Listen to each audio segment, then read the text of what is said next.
জয়রাম জয়রাম। শ্রী শ্রী সত্যনারায়ণের পাঁচালীর আস্বাদনের একটা স্তবক একটু বিশ্লেষণ করছি।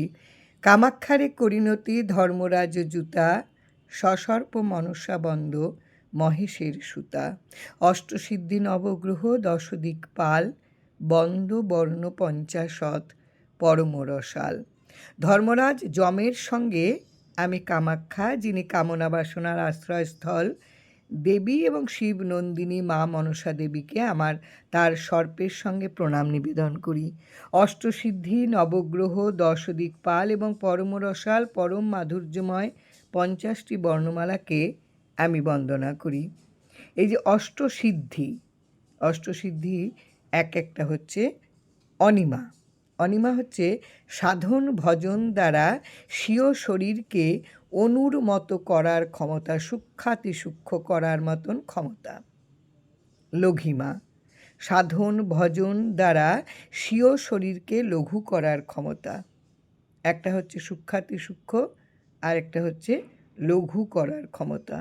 মহিমা হচ্ছে সাধন ভজন দ্বারা স্বীয় শরীরকে বিশাল করার ক্ষমতা।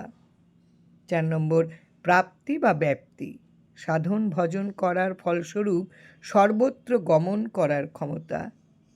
ঈশিত্ব সাধন ভজন করার ফলস্বরূপ স্বামিত্বরূপ ঐশ্বর্য প্রাপ্ত হওয়া। বশিত্ব সাধন ভজন দ্বারাই সবাইকে বশ করার ক্ষমতা।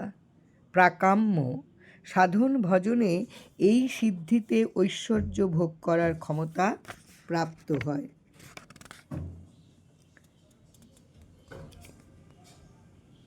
কামাবসায়িতা এই সিদ্ধি লাভ করলে যেমন সংকল্প তেমনি ফল বা কর্ম প্রাপ্ত হয়, অথবা ইন্দ্রিয় নিগ্রহ শান্তি লাভ করা যায়। নবগ্রহ, আগে নবগ্রহ বলতে সূর্য, চন্দ্র, মঙ্গল, বুধ, বৃহস্পতি, শুক্র, শনি, রাহু ও কেতুকে বোঝাতো। বর্তমানে মঙ্গল, বুধ, বৃহস্পতি, শুক্র, শনি, পৃথিবী, ইউরেনাস, নেপচুন, প্লুটো এই 9টি গ্রহকে বোঝায়। 10 দিকপাল হচ্ছে 10 দিকের অধিপতি দেবতা, যথা পূর্ব দিকে ইন্দ্র, পশ্চিমে বরুণ, উত্তরে কুবের, দক্ষিণে যম,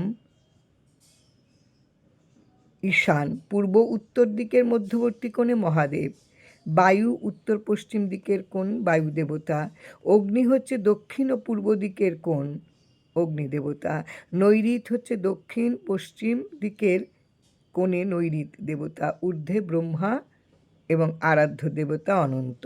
অষ্টসিদ্ধি নবগ্রহ 10 দিকপালকে আমি সভক্তি প্রণাম জানাই। বর্ণ পঞ্চাশৎ, বর্ণ হচ্ছে 50টি, 16টি স্বরবর্ণ, 36টি ব্যঞ্জন বর্ণ। এদেরকে অক্ষর ব্রহ্ম বলা হয়।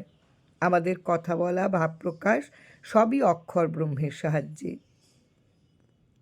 মানুষের বুদ্ধি, মেজাজ, জ্ঞান সবই মস্তিষ্ক প্রসূত।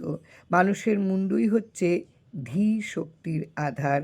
এই পরম রসাল 50টি বর্ণকে প্রণাম জানাই। জয়রাম জয়রাম।